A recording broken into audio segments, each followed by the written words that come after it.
Hang Yon rushes to fight with Ching Yuzhong, but he pushes him away, causing Hang Yon to fall down and vomit blood.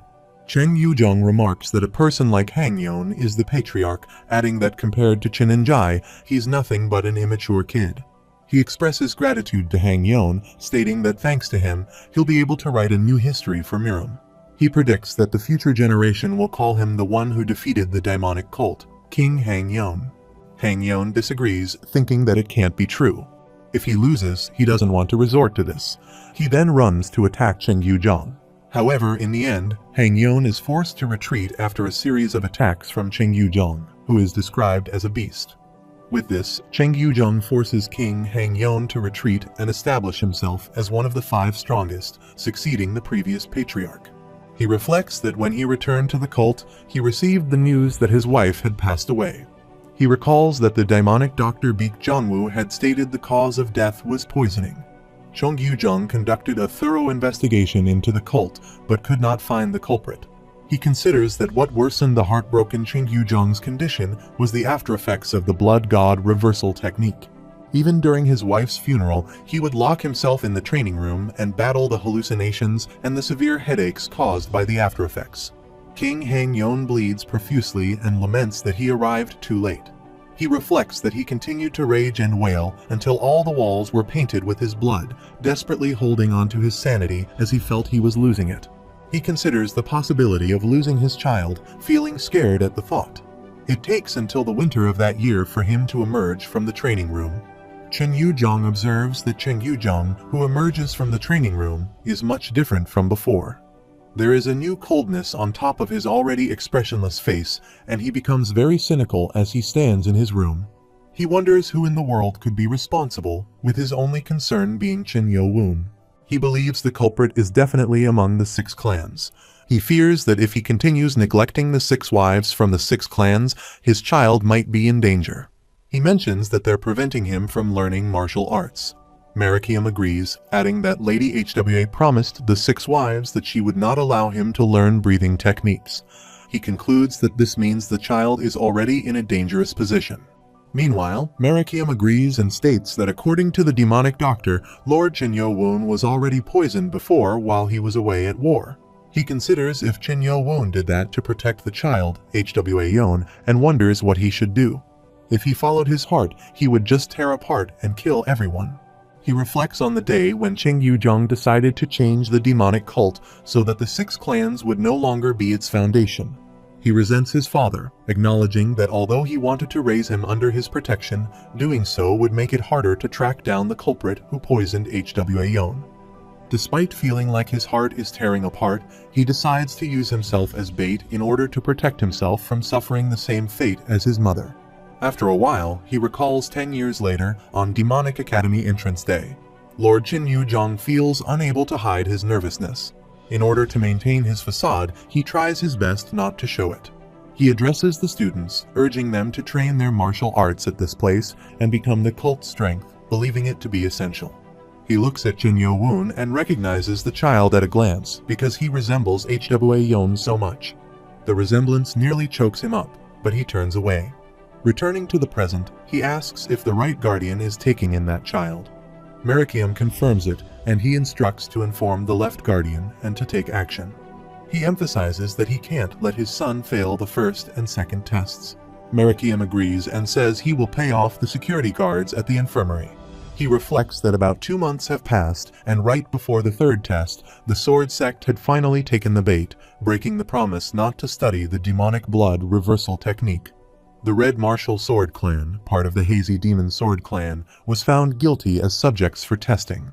He recalls that Chen Yuzhong sent the right guardian to arrest the entire clan and ordered him to kill the members who wouldn't cooperate. He then reflects on another 3 years later when an unknown clan suddenly captured Zhejiang and the situation became serious. Chen Yuzhong joined hands with the forces of justice to attack them. He determines that he has to take care of this before that child graduates from the academy. He reflects that he rushed because this could have been the first significant war to occur in 15 years, and he was afraid that this situation could be a repeat of what happened in the past, where he wouldn't be able to protect his son. He considers that the Blade God 6 martial clan was stronger and more dangerous than any opponent he had ever faced, and the elders couldn't face them, so Chen Yuzhong and the Great Guardian had to intervene, and when they did, he appeared. He reflects that because of his tremendous power, Chen Yuzhong felt like an immature kid who couldn't face an enlightened grandmaster. He acknowledges that in a matter of mere seconds, he was pushed back on the defensive, and attacks were launched against him. The other person responds that he is not him while blocking his attack and counter-attacking. He contemplates, and after uttering words that cannot be understood, he executes a strike to finish Chen Yuzhong, and at that moment, images of Hwa Yon and that child pass by, recalling both of their happy faces. He considers that if he dies here, that child will be alone and reiterates that he can't leave the child alone. He recalls that Dr. Baekjong said after he used that special martial art, he saw images of Hwa Yon for a month, and he hopes he refrains from using that martial art again, because if he uses it again, he can't guarantee that he will recover from the after effects again. He acknowledges that he has no choice but to think he can't die here and rushes to attack him. He reflects that in the end, Chen Yuzhong uses the Blood God reversal technique again, and he loses consciousness. After a while, Chen Yuzhong regains his senses while Marikium sits near him and asks if he is all right. Chen Yuzhong calls them, then he agrees and says it looks like the enemies have retreated. He wonders what is going on and how he did that, realizing he doesn't remember anything. Chen Yuzhong arrives there and says he overdid it again, asking what if he faints if he keeps doing this, and stating that the only person who can set this cult straight is him. He advises not to overdo it, while Chen Yuzhong recalls all past events and realizes that he has to decide the direction of the cult. He recalls saying that the only ending for him is defeat and asserts that he will straighten the direction of the cult. Yajiam Kang asks if his eyes are completely red, while the lady with him becomes scared and says, no way if he is using the demonic blood reversal technique right here and now. Meanwhile, another person laughs and says there is merit to provoking him. He thinks about causing chaos, eliminating the 6 great clan lords, and finishing his job. He considers that no, it would be better if he exploded and turned this place into a sea of blood. Chen Yuzhong taps his foot in anger on the ground, and an explosion occurs, breaking everything. He roars at full power, and his clothes tear as he transforms into a monstrous figure. He instructs the cadets to get out of the way and asks the Nano machine to show him the impact points of the fragments. The Nano machine starts displaying the impact points, and he blocks big rocks in the air while the cadets thank him for saving their lives. He quickly runs towards them and urges them to hurry and go to a safe location. Chen Yuzhong shouts that everyone who tries to stop him will be met with death, then punches the floor in anger, breaking it, and throws big rocks towards him.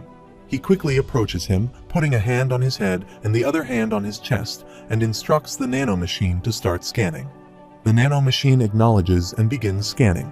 Chen Yuzhong realizes it's an electric shock on top of the head using the right hand and on the chest using the left hand, while Chen Yo-woon uses his Kai powers to control him. After some time, he falls down, shocking everyone. Chen Yo-woon thinks it's a good thing he analyzed him through the videos last night. An old man remarks that he hasn't made it known, but up to this moment, he has been protecting him. He still can't believe it and thinks he'll hear the truth from him directly. He grabs his neck and asks who he is. Yo-bulwi wonders who this guy using changing steps is, and the blood reversal technique should be blocking any unknown energy. But how could he still be this strong? Chen Yo-woon asks him who he is. He replies, asking what he is talking about, and another person says he's Heavenly Demon Yo-bulwi, the leader of the Buju Sword Clan. Chen Yo-woon, surprised, asks about the Buju Sword Clan, thinking if it's the Buju Sword Clan, it is a hidden clan under the Demon Sword Clan. Yo-bulwi communicates through sound telepathy, instructing to kill the traitors in front of him, cut off the necks of his followers, and correct his divine cult's order. He replies that's what he said to the headmaster and asks why he is surprised to hear his own words. He says he talked to him about them plotting against him, and now he's pretending to be him. Yo-bulwi thinks it's nonsense. If he really overheard the whole thing, it's dangerous. If he does something wrong, the plan will be exposed, and he doesn't want to let him know. He tries to say something, but Chen Yo-woon stops him and asks who allows him to talk freely. Yo-bulwi thinks, damn it, he needs to get them out of this castle, and says through sound telepathy that the plan failed, Brigade Yo. Chin Yo-woon replies, "No way, Brigade Yo and the small cult leader are going to die, and in the meantime, they'll clear this place up and withdraw." He tries to attack again and says he loses, there is no way, while he blocks his attack and says he has seen it doesn't work for him, grabbing his face, but he steps back quickly. He thinks he has suppressed the top of his head and his conception vessel, but he still is able to move. He once again moves to grab his face, but he quickly steps back, realizing it's different. It's definitely akin to the reverse blood technique, but his pupils don't turn red. He considers if the backflowing route is different. He reflects that everyone has a hidden trick up their sleeve and questions whether they would hand over the real reverse blood sacred art to the cult leader and the sword demon. He notes the only disadvantage is that the duration is only about half the length. He responds by asking if the reason the heavenly demon was subdued just now is because of that. Another person commands to bring him down immediately, and they all rush to capture him, but he counterattacks and throws them away. Yo-bulwi ponders what kind of defense that is and believes that half the length of time is sufficient to kill him, so he attacks. Chin Yo-woon warns the heavenly demon to watch out and cuts his hand, expressing regret that only one arm was severed, but he supposes he can manage with just his head and body. He berates him, asking if he thinks he will allow him to treat him in such a manner, and moves to attack him again, while Chin Yo-woon also attacks, cutting off his other hand. He screams in pain, finding it impossible to comprehend how someone could be so powerful. He contemplates his defeat, realizing that if he wants to withdraw while buying time, he might as well kill himself. Yajium Kaim also sustains injuries and realizes he is lost, while a cadet announces that he has captured him as ordered. He commands the current heavenly demon to subdue all warriors and guards of the Buju Sword clan. If they rebel, he is authorized to eliminate them all. Lee Hwa Mying identifies him as Go Wang Hall. The guards observe Go Wang Hall and rush to attack him, while Hyobong and Beat Gi also arrive to assist him, swiftly defeating them all. More guards appear, and one of them commands the others to dispose of them quickly. Beat Gi remarks that it seems they still fail to grasp the situation, urging Go Wang Hall to attack, with him echoing the sentiment. Beat Gi questions if he just ordered him and proceeds to attack them. Meanwhile, Chin Yo-woon comments that he supposes they still do not comprehend the significance of the elders from the three main clans aiding him, advising that, nonetheless, he ought to be concerned about himself at present. Yo-bulwi contemplates that he cannot allow this situation to persist and is certain that he spared him in order to ascertain who is backing him.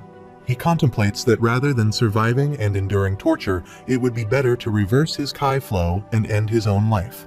A warrior approaches and inquires if that person is still alive. Chin Yo-woon sits beside him as he remarks that he must be considering intervening, but it's futile, and he coughs. He asserts that there's no escaping this end and nowhere beyond the reach of their school's power, while Chin Yo-woo approaches him, placing his hand on his chest, emitting a light from his hands. He observes the light and recalls he clearly informed them it was not them. Chin Yo-woon performs some magic on him, causing him to shout as his body hair burns, attracting everyone's attention. He questions how he is still alive. Chin Yo-woon smiles and confirms that it worked, then asks him to repeat what he was saying about his school. After a while, Yo-bulwi curses inwardly. Following the conclusion of the grand battle to some extent, the fourth elder, Yajium Kyeong, and the sixth elder, Mongo, lead their forces to the manor of the Shadow Sword clan. He reflects that they believed no one would be able to escape easily because they had sealed off all the outer gates and activated the emergency system. However, upon their arrival, they find the manor of the Shadow Sword clan in the east already ablaze. The scene shifts 3 days later, where Merikium reports that they have extinguished the fire at the Shadow Sword clan, but they couldn't locate any survivors. He mentions that most of the bodies were burned, while it is believed the remaining few took their own lives. He remarks that they have thoroughly prepared to eliminate any loose ends at any time. Chin Yo-woon inquires about the progress of the investigation into Yo-bulwi and the Sword clan. He is informed that the Left Guardian has been interrogating Pi-hyen and Yo-bulwi since yesterday, but nothing significant has been uncovered yet. Additionally, all individuals associated with the Shadow Sword clan have been found deceased. All blood relatives of the Sword clan have been detained, and the combat groups and battalions under their command have been disbanded and suspended. Among the guards, a total of 14 individuals have been identified as belonging to the Shadow Sword clan. Originally, there were only 5 of them on record, but 9 were recently added. Chen Yo-woon acknowledges this information while he mentions again that the 11th Elder has requested to see him. He instructs them to come in, and Hwan Yui enters, greeting the heavenly demon and explaining she has come to see him because she has something to report. He inquires if she has returned already, while Marikium notes that he has changed his human skin mask. She chuckles and remarks on how she cannot rest when their heavenly demon is working so hard for their cult. He asks if she has found something. She replies that 3 days ago, during the process of collecting the Shadow Sword Squad's bodies after their battle, they discovered that 3 or 4 bodies were missing, including Ju Jong, the leader of the Shadow Sword Squad. In response, they dispatched a tracking team to Fujian Province and Jiangxi Province using the Invisible Clan's information network, and today, a message arrived from the northern part of Fujian Province. Meanwhile, he inquires if they have found them, and she confirms, stating they discovered their traces there and requested assistance from the Wuhan region. But they all went missing while tracking them down, apologizing for the situation. He reassures her, saying it's all right and couldn't be helped anyway, then suggests moving on as he walks away. She expresses her gratitude for his understanding. He examines the map, pointing to a location and noting that the Wu Moon village is north of Fujian Province, indicating that it seems they passed by Zhejiang Province. She agrees, saying that's what he's guessing. He wonders if his prediction is correct and recalls that at the banquet with the Miram Alliance, it was mentioned that the escort guard was also responsible for inspecting the liquor bottles. He remarks that, as expected, there is a high possibility that they are related to the Six-Blade Martial School and informs Marikium that he mentioned the Shadow Sword Clan was recruited from outside about 60 years ago. Marikium agrees, adding that it is said they were defeated by the Grand Cult leader in his prime during the Northern Conquest and were converted before joining their cult. He ponders that he doesn't understand and wonders if they have been waiting for that long. He thinks it has only been a month since the Six-Blade Martial School made its appearance in Miram, and the gap during that period is too significant to make a connection. He recalls Yo Bulwi's words about there being no place where the power of their school doesn't reach and realizes that the school he was referring to shouldn't have been the Shadow Sword Clan, contemplating a way to make that individual open his mouth. Marikium looks at him and asks if something is wrong. He replies, asking Marikium to make some arrangements, as he believes he needs to go see the daimonic doctor.